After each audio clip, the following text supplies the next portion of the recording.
Hey, what's up, guys? Welcome to my very first Storytime video. I've never done one of these videos before. I have a lot of family and friends who've been telling me for years to be making these videos because I have a lot of crazy stories to tell, good ones and bad ones. So, as some of you know, I am a survivor of the post-shooting tragedy that happened in Orlando a couple years ago.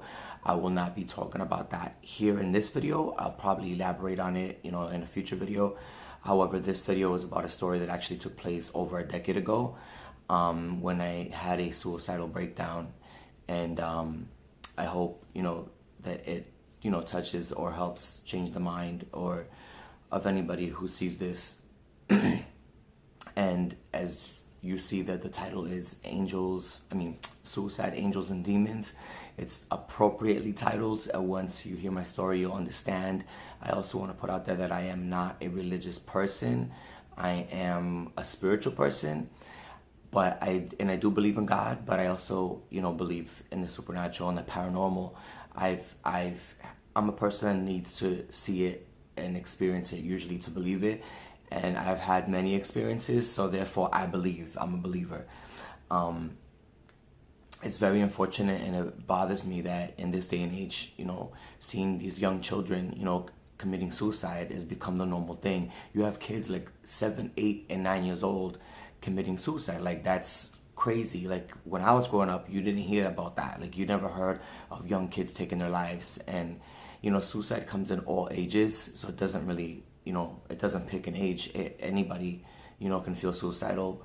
But right now, and this is videos for everybody, but I also would like to especially reach out more to the younger LGBTQ, kids or teens who are going through a rough time and they don't understand and they don't know where they fit in, and want to let them know that it's okay to be yourself, and to hopefully they're able to grow thick skin over time and not let things bother them to the point that they have to go home and take their life. This is very personal to me, not just because I've had suicidal moments, but because I actually lost a very good friend of mine that I grew up with, lost one of their sons a few years back because of the bullying and picking on them, and he was a little different, so he actually ended up committing suicide. So that is personal to me as well. So I guess I'll start my story. So about a decade ago, I actually had a breakdown. I had a suicidal breakdown. I wanted nothing to do with life. I was done. I basically threw in the towel. Everything that could go wrong in my life actually went wrong. Like, it really did. So, emotionally, financially, my relationship, family, friends, betrayal, lies, like, it just, everything that could go wrong did. And I just hit rock bottom. And as for those of us who have dealt with manic depression and things like that, a lot of times you understand that in life, sometimes the more you try to do things better, the harder it gets, and it gets worse, and you get roadblocked. Like, okay, well, if this doesn't work, well, let me try that way, and then boom, you get blocked. Well, let me try that way, boom, you get blocked again. And it was like, I got to a point that I was like, God, what do you want from me? Like, what else can I do? And I just got tired of everything, and I didn't want to be in this earth anymore. I was done. Like, I was just done, and everything took a toll. And I went into my bathroom and I decided to take a whole bunch of pills. I was on antidepressants at the time, and I decided to take them as well as every other pill that was in my cabinet. And I remember sitting in the bathroom floor in my underwear, and I, contemplating, should I do this, should I not? And then I just went with it. I took all the pills. I was crying, then I was laughing. I looked like a crazy person, and I know you're thinking, well, if you're trying to kill yourself, then you already are crazy. So, but I was just laughing and crying because, thinking of the things I'm gonna miss about this life and on this earth. And then I was also reminiscing about the good times I had and the good things I had with family, with friends, and good moments. I was reminiscing on that, and that brought a smile to my face. Eventually I wrote a letter, and it was a brief letter, and then once I started to feel a little weird, I started to feel, pressure and pain in my chest and in my stomach. I guess, the pills were kind of kicking in. I decided to call my mother, and it was late at night, and I didn't feel like I could leave her hanging. I love all my family, my friends, and both my parents, but there's something about my mom. I just couldn't do that to her. I couldn't leave her hanging like that without knowing why I did it or how I was feeling, because we've lost family and friends to suicide before, and I know that some of them did. We knew what they were going through, but some of them we never knew what they were going through, and they killed themselves and didn't leave a note, didn't leave nothing. So till this day, we never knew why they did it or what they were going through, and we're gonna go to our graves literally, never knowing. Like, I'll never know, why they did what they did. And I just felt, I knew the emptiness and the heartbreak and the confusion and everything, the chaos that it causes, and the frustration, not knowing why they did it. And I've seen what it did to myself, to other family and friends. So I didn't want to put, my mom through that. I'm sorry. I couldn't do that to my mother. So I decided to call her, and I was going to leave her a message because I knew it was late at night. And I left her a message. She didn't pick up. I left her the message, and she actually was in and out of sleep because she was staying up late watching TV, but she was like in and out. So she actually heard, after I left the message, her phone was making the beeping noise or whatever, and she listened to it, and she got frantic. I was basically telling her, I'm sorry, don't be upset. I love you. I'm sorry, I can't take it anymore. It's because this and that and the third. And I said like a whole bunch of things, and she got into a frantic mode. She got my brother, and sometime later, the paramedics ended up breaking, the firemen and paramedics and police officers. I think they all like broke down my door. I don't know how they did it, and how they got through, because of I lived in a gated community. So I didn't know how they got through, but I guess somehow they did, or they had a code. My mom, I guess, alerted them and let them come in. I was already, feeling very, very sick. I was really like woozy. My chest was pitter-pattering. It was like I was going into a cardiac, which I did go into a cardiac, and it was just like, and I was like breathing like, and I knew it was, the pills were kicking in, and I was at the end of my rope. And the paramedics, whatever they did, I was kind of in and out of it at that point. And I remember being in the stretcher and being in the ambulance, and I remember them saying, oh, we're losing him, and I can hear all the commotion and the beeping of the machines, and I feel the bump, the bumps and the ride and the movement, everything just going on around me. And all of a sudden, I sat upright. Like, I just sat upright, and I'm still on the stretcher. I'm just sitting upright, and as I did that, I felt like a cool breeze, like kind of like when you open the freezer in the middle of a hot summer day, or if it's a hot summer day, you walk into like a Walgreens or a CVS, and the sliding doors open. You feel the AC hit your body, like that cool, refreshing feeling. Like, that's how I felt when I sat up. I felt like cool. I felt light as a feather. I didn't have any more pain or pressure in my chest and my stomach and my body. I just felt like a complete relief. And when that happened, I can still hear them, working and saying that they're losing me, and hearing them, work, and, all this commotion. And I'm like, what are they doing? Like, I feel great. Like, whatever you guys did, like, it worked. Like, I'm feeling good. And so I decided to like turn around to my left. And when I turned around to my left, I'm still sitting on the stretcher. My legs are laid out, so I'm just sitting upright. So when I turned to my left, from the waist up, I can still see my physical body was still laying on the stretcher. So like, basically my spirit body, lifted out of my body. And I'm here thinking that I actually sat up completely, but when I look back, it was my spirit or astral form, or whatever you want to call it, lifted out. And they were still, my physical body was still laying there, and they were working on my body. They were doing what they had to do to revive me or resuscitate me or whatever you want to say. And as soon as I saw that, I was bugging. Like, I was completely bugging out. I turned back around. I was like, oh my God, like, I did it. Like, I really did it. I killed myself. I'm in spirit form. And I remember looking at my arms and looking at my hands and twiddling my fingers. And, you know, like, I was like, oh shit, you know, like, it really happened. And then as I'm looking at myself, I noticed that I looked solid. I didn't look transparent, you know, like they do in the movies and things like that. I looked solid, like flesh and bone, like the way I'm looking to you right now, the way I look right now. That's how I looked.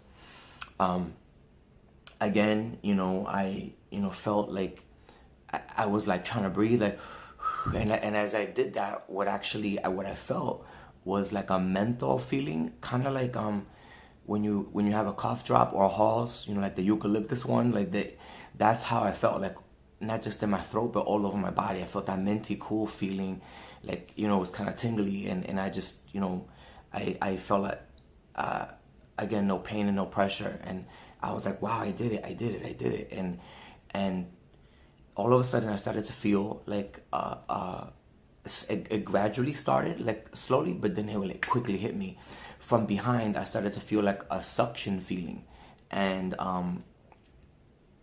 as I started to feel that, it's kind of like me and my analogies. Okay, so kind of like when you put the hose of a vacuum to the palm of your hand, you know, it's like it just, you know, sucks to your hand. That sensation, that feeling, but from the back of my head all the way down to the back of my waist, as well as the back of my arms, even down to the strands of my hair. I had longer hair at the time, so I felt like I was being sucked backwards, and then all of a sudden it was like boom. It was like fast, like a black hole, like I was in my body. And as soon as I felt, the whole experience lasted about 15 seconds, like that whole experience. And literally I was back in my body. I felt, again, I can feel the pressure and pain in my chest and my stomach. My arms were heavy. I couldn't lift my arms. I was like all jacked up, and I couldn't really move. And I was, you know, opening my eyes very, you know, slowly. I was trying to open my eyes, but I really couldn't. They were like rolling in the back of my head. And I remember seeing the light, and that's another thing. People have asked me before, like, when you lifted out of your body, did you see a light? Like, did you see a light? Did you see past loved ones? I'm sorry to disappoint you. I didn't see a light. The only light that I saw was actually the light above me in the ambulance that's above the stretcher. That's the only light I saw, and I did not get any communication from, you know, past loved ones or anything like that. It was just me. So I was back in my body. Everything's heavy again. Everything was painful again, and pressure. Like, I was just all jacked up, and I knocked out. Next thing I know, I remember I woke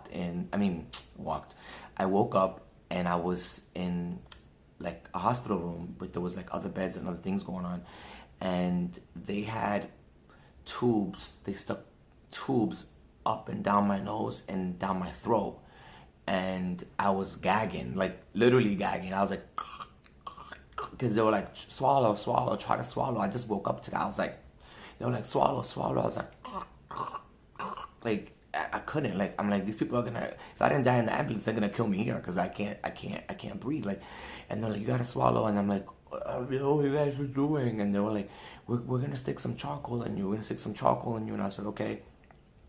I was like, they're like, you might get a little nauseous. You might, you know, we gotta pump your stomach. You might get a little nauseous. You might throw up. Just try not to throw up if you can. But, you know, a lot of times people can't hold it. And sure enough, after the hoses were in place, I see the black liquid, which is like liquid charcoal, like your charcoal masks or whatever. So it was like liquid charcoal, like going through the tube and down my throat, or up my nose and my throat, whatever. And it went into my stomach. I could feel it, and sure enough, I got sick. I started getting really nauseous. I was like, oh, I'm gonna throw up, and I was like, I'm gonna throw up, and they're like, you're gonna throw up. They went to get the bucket, and I just got it all over the nurse, like half the nurse. I got it on myself. I got it on the floor, but they were able to bring the bucket in time. for the rest of it, because it just kept coming out, and it wouldn't stop. And I filled up that bucket, like I really did. So that was really crazy, and I knocked out after that. I don't remember anything after that, except I woke up again, and I was in another room. And this time I was, my mother was there, and so was my brother, and they were right by my side. And my brother's like, I think he's waking up, and I opened my eyes and I looked right at him, and he was just giving me that look like, like, why'd you do this, man? Like, you shouldn't have done that. But he was excited to see that I was awake. And he's like, he's waking up. So I was trying to talk, and I couldn't talk because my tongue was numb. I guess from the effects from the pills and stuff I took. Like, my tongue was numb, parts of my body was numb. Kind of like when you go to the dentist and you get Novocaine, like that, but like times 10. Like my cheeks, my tongue, I was like, blah, blah, blah, blah. I was mumbling. I was trying to talk, and my mom's like, like in Spanish, she's like, sí, mijo, just, tranquilo, just, cuéntate otra vez, yes, it's basically saying like, yeah, just, it's okay, you're okay, you're gonna be fine, just go back to sleep.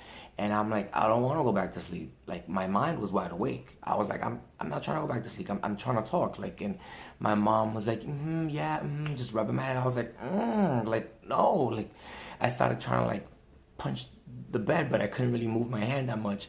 And my brother's like, no, mommy, like, stop. Like, I think he's trying to say something. And she's like, no, shh, leave him alone. He's been through a lot. Like, just let him rest. And my brother's like, no, like, he's trying.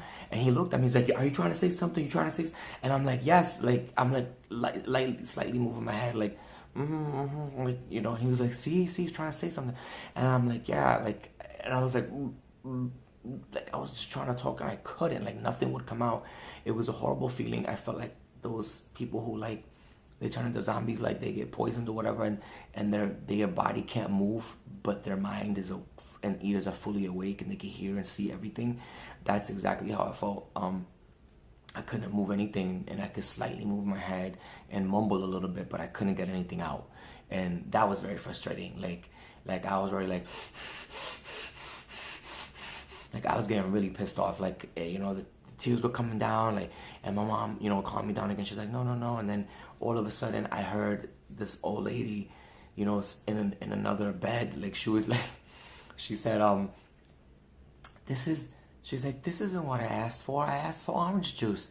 I want my fucking orange juice. This isn't my orange juice. And she said, this is bullshit, and I started laughing. I heard my brother laugh, and then I started like laughing to the best of my ability. I was like, and my brother was like laughing, and I looked at him, and he's like, did you hear that? You heard that old lady? I was like, yeah. And to double check that I wasn't like hearing things or seeing things, later when I came home from the hospital, we talked about that, and he was like, yo, do you remember that lady who was yelling about the orange juice? And I was like, yeah, I remember that. And he was like, yeah, like, he's like, do you remember? Because I know you were like pretty drugged up. And I was like, yeah, I remember.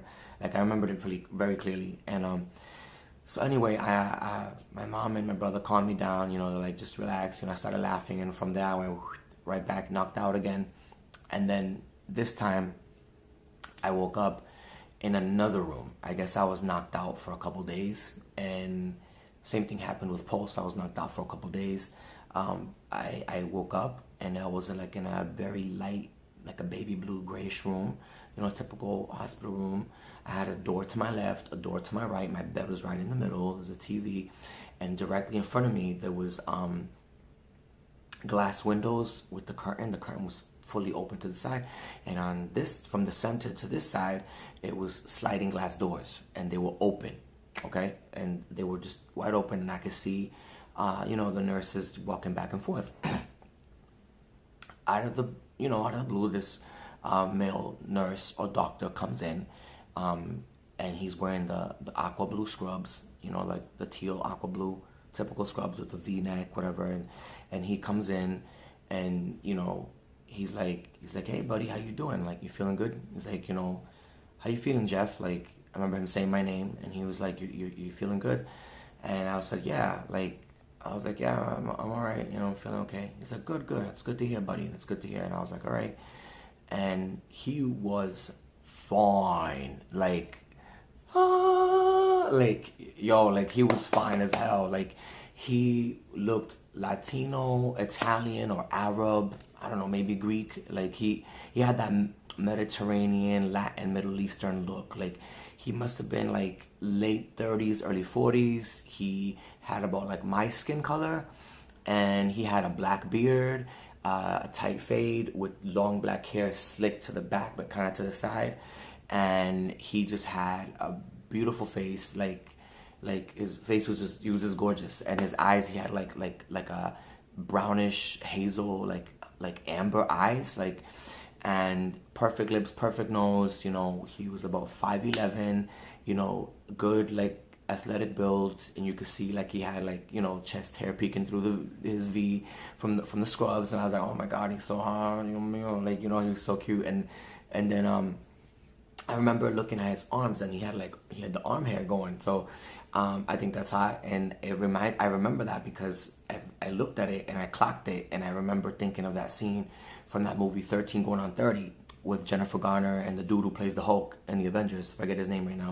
And they hadn't seen each other since they were kids, and they start hanging out and they fall for each other, whatever. She looked at his arm and she's like, oh my god, like, that's, you got arm hair, like, that's different. So I don't know, that's random, but I thought of that at that moment. Anyway, he was fine as hell. I was like, oh damn, like, and he's like, so you're doing good? And I'm like, yeah, like, and he's like, good. And he's, you know, has a clipboard, and he's just checking things off and looking at my vitals and all the machines and all that kind of stuff. And I'm like, okay, he's doing his thing. And then out of the blue, he asks me, hey, he was like, do you believe in God? And I was like, excuse me? And he was like, Jehovah God, do you believe in Jehovah God? And he specifically said Jehovah God.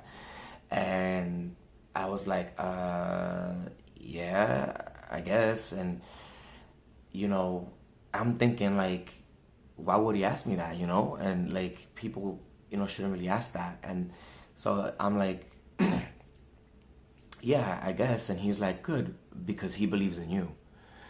And I was like, oh, hell no. Like, wait a minute. Like, I thought, like, you know, hospital personnel are not supposed to ask personal things like that, or religious things. And so, like, I was like, okay, like, now, first I thought you was cute, but now you're pissing me off. Like, you need to, like, slow it down a little bit there. Like, you know, get a little past yourself, and, you know, shouldn't be asking me stuff like that. But, you know, he kept on with it, and he was like, yeah, so do you believe in God? I said, yeah. He said, oh, good, because he believes in you. And I said, all right, I get, okay. And he was like, oh, you need to be careful. And I'm like, excuse me? He's like, you need to be careful. He said, because the devil has a lot of demons out there trying to take as many people with them as they can. You're lucky you're not one of them. And I was like, oh, now he's really pushing it. Like, now he's really pushing it. Then he walks around my bed and he looks right at me and he goes, you're lucky you're not one of them. And I was like, okay, all right. So he walks around, he's like, all right, he's doing his thing. And I'm just like, okay, that's a little too close for comfort. Like, I don't think he should be talking to me like that, or even saying things like this. But, you know, I was still so woozy. I was like, whatever, but I was wide awake. And he was, you know, he mentioned a few other things, and then he just walked around the room. He was looking at my stuff, and he said, well, you know, everything looks good. I'm glad you're doing good. And, you know, it looks like everything's gonna be fine. He's like, Jeff, you're gonna be fine. You're gonna be okay. And like I said, you know, just look for God. You know, don't be scared. Don't be afraid. Just look for God, and you'll be fine. You'll be fine. And I said, okay, thanks. And he walked out this door. So I was like, all right. Literally like about a minute later, you know, maybe less, a female nurse walks in, and she had the burgundy, you know, like the burgundy maroon scrubs, and she was a white girl with long brown curly hair, and she's like, hey Jeff, how are you doing? How you feeling? And I'm like, all right, I'm good. And so I asked her, I'm like, hey, who's the guy that was just here, the male nurse or doctor that was just here? And she says, him over there? And I was like, no. She's like, oh, that Craig? And I was like, no, not Craig. She pointed to a white boy with blonde hair and blue eyes and the burgundy scrubs. And I was like, no, not him. He had a black beard. You know, he looked like my skin complexion. It could have been Spanish, Italian, like, I don't know. It could have been something like that.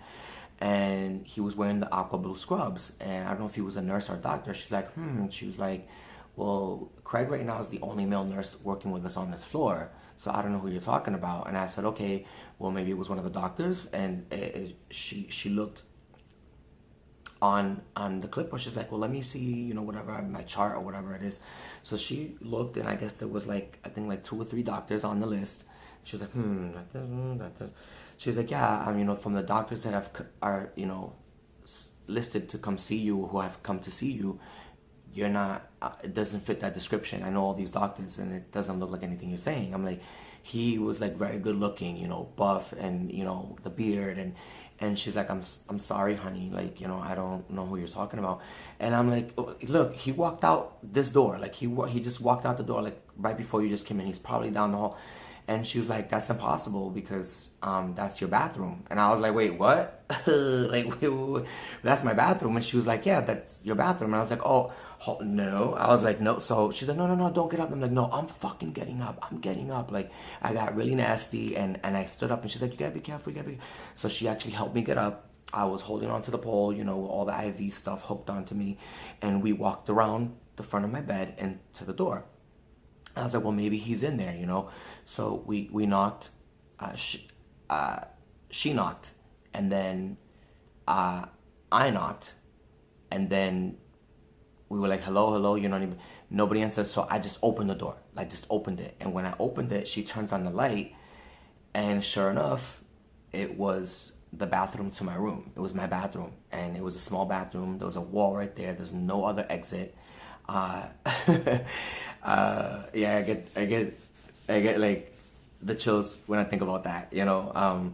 And there was nobody in the bathroom. There was nobody there, and I was like, wow.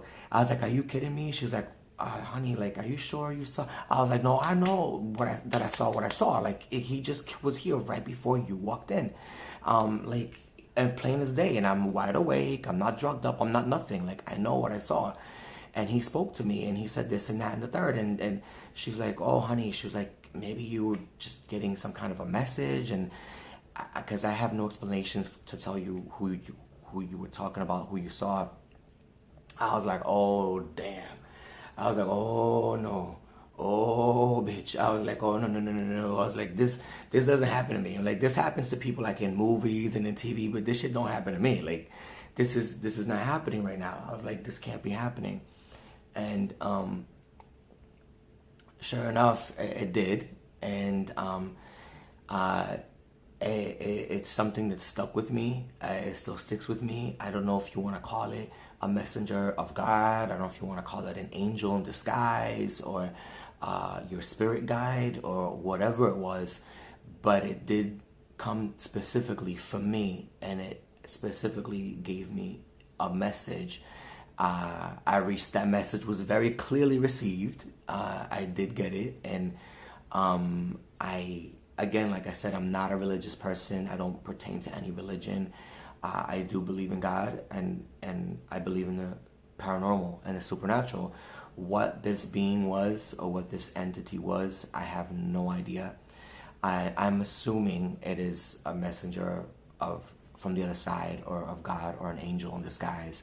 A lot of times I hear when people like that are sent, or beings like that are sent to somebody, they usually like to come in a calm manner, and also be appealing to the viewer, be appealing to the person who it's gonna appear to.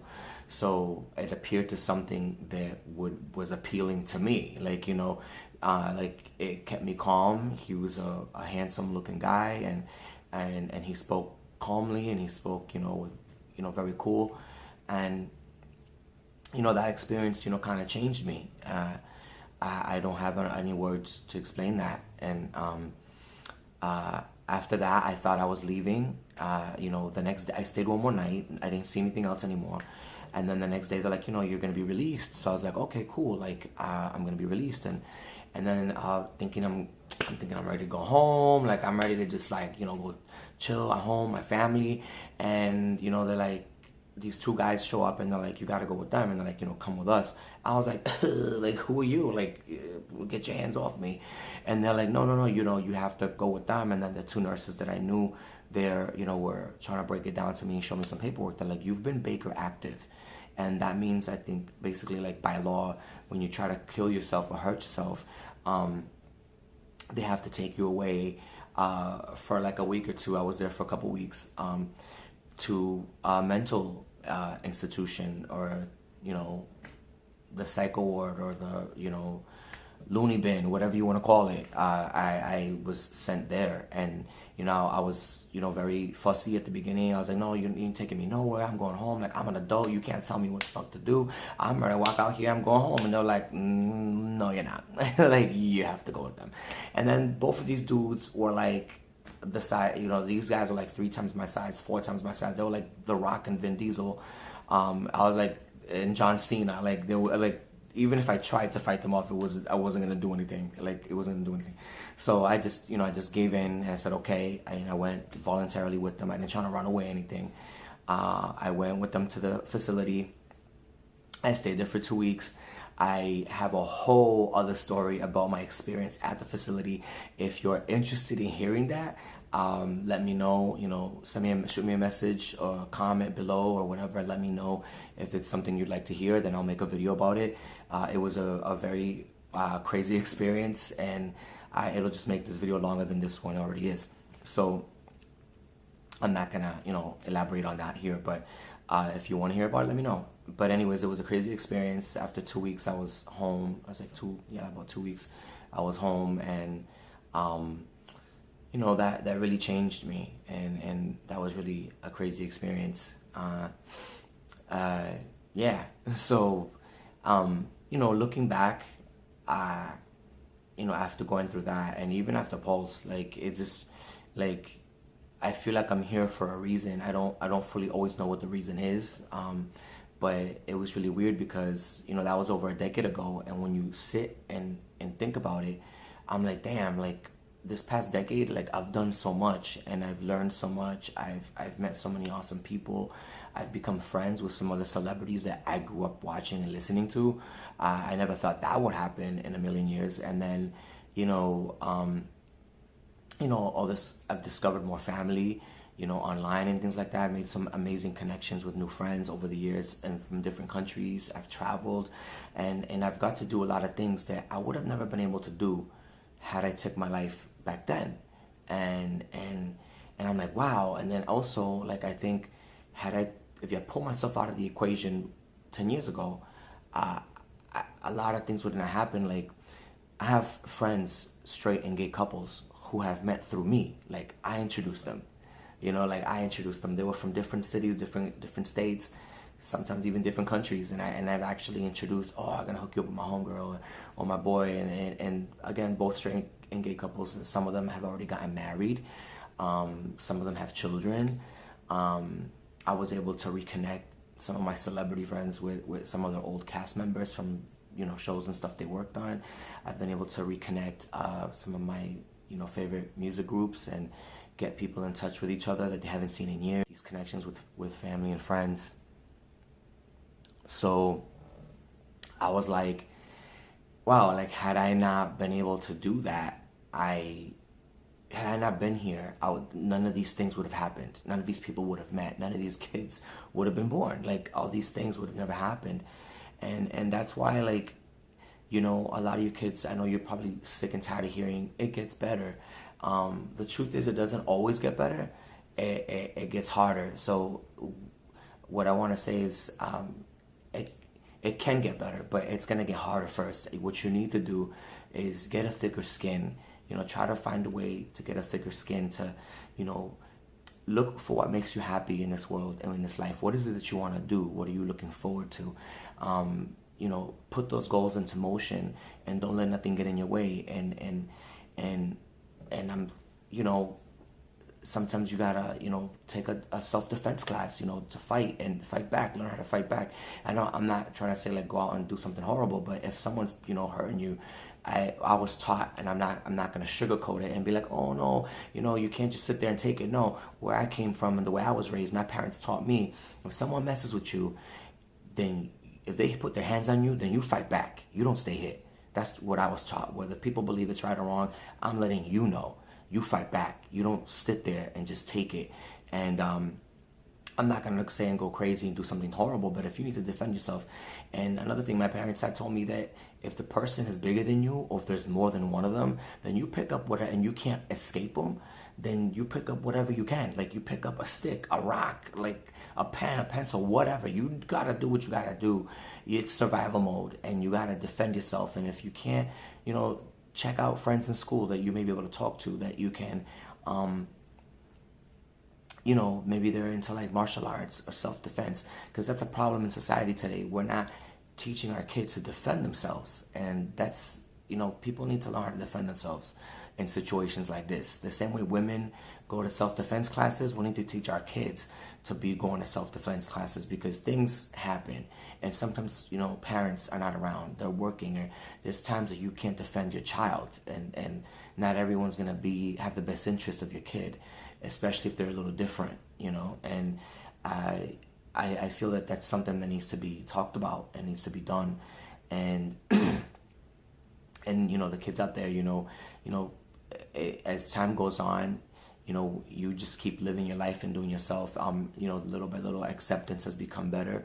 I just hate to see any of you young kids, feel like you're not anything, or that feel you're so different and out of place, that you don't belong on this earth. And I don't want any of you to feel that way. I hope that you hold on a little longer and try to find a way to be stronger emotionally, mentally, and even physically, for yourself, and try to grow a thick skin to not let things bother you. Because if you let everything bother you, or if things like that get to you, you're gonna give in, and I don't want to see any of you doing that. I want to see a bunch of you guys be strong and come out on top and defeat this, and show the world who you really are, and your talents, shine. Whatever it is that you love to do, do it, look for it, pursue it, research it, get your foot in the door into whatever it is you want to do, whether it's, scientific or creative, entertainment, just do it, and you'll be fine. Follow your path, but keep your eyes open. And there's always going to be haters, and there's always going to be people who don't understand you. And trust me, I had this talk actually not too long ago with a friend of mine. She was feeling a little down, and she felt like she doesn't belong here. And I'm like, we're already older, and I'm like, I feel that way too sometimes. I feel so misunderstood, and I feel like we're a bunch of higher level aliens, that our mind is on another level, and most of society doesn't understand, where we're at. And I feel like we're like aliens dropped off in a foreign land, in a foreign world, in a different language. We don't understand the language. They don't understand us. And, it's just a weird clash of things. And I'm glad that, I wasn't the only one. So please know you're not alone. I feel that way. My homegirl feel that way, and a whole bunch of people that I know feels that way. So you're not alone, and you're not an alien, and you're not a weirdo or a freak. And even if you are, then guess what? You're beautiful no matter what, because learn how to love yourself, and love the people around you, and try to find people who are going to love you and accept you for who you are. As Rue and many people say, you sometimes have to create your own little family, and that helps, because you have a bit of a support system. And people, if you were to disappear, it would change the life of all the people around you. How your parents going to feel, how a friend's going to feel. And if you feel you have nobody, trust me, there's somebody out there that loves you. You're probably like, I don't have any friends, I don't have any family, I'm nobody. No, there's somebody out there that loves you, and is thinking about you. And you shouldn't be able to take yourself away from that. And it pisses me off when people commit suicide. A lot of people say, oh, that's a selfish thing to do, that it's not right, it's selfish, and how dare they. And usually the people who say that, including family and friends, including some of my own family and friends who believe that, are usually the people who have never hit a deep, dark, manic, depressive state. I can guarantee you 99% of the time it's going to be coming out of the mouth of somebody who's never been through it. When people have gone through a deep, dark depression like that, they understand, and they would never say something like that to you, because they know better. They've been there. So usually when you hear that, it's coming from somebody who doesn't fully understand, because they haven't been there. But just know, and there's a lot of support groups out there, and there's people who you can talk to. you can, hit up the number at the beginning of this video, and and again, you can hit up the number at the end of this video. And I hope that, my story, helped you in some way. I have other stories similar to this that I'd love to share with you guys in the future. But if you would like to keep in contact with me, hit me up. Hit me up online. I got my links in the video. So hope to hear from you guys, and I hope you were able to hear this whole video out, at least to the end. So, all right. So I love you guys. Take care. Be safe. Bye.